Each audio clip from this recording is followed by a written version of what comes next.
Bismillahirrahmanirrahim. Assalamu alaikum. My name is Hassan and today we are going to remove or write both category and tag on single product pages in WooCommerce WordPress using custom code.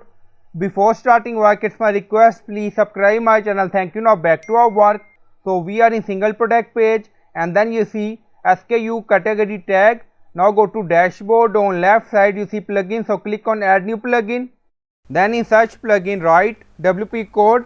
So this is plugin WP code. Insert header and footer we will use.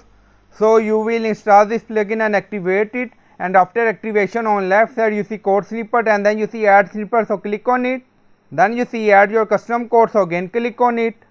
Now create custom snippet section open, scroll down, you can add title and then you see code preview. On right side you see code type, drop down select PHP snippet. Now we are going to paste code and you will find this code in video description or in comment section.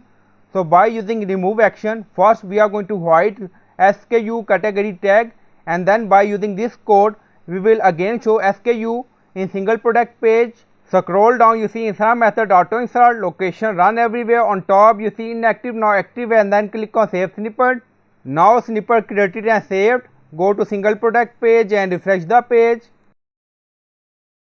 Now you see category and tag hide on single product page, only show SKU. So I hope you like this video. Please like, comment, share, subscribe. Thank you for watching.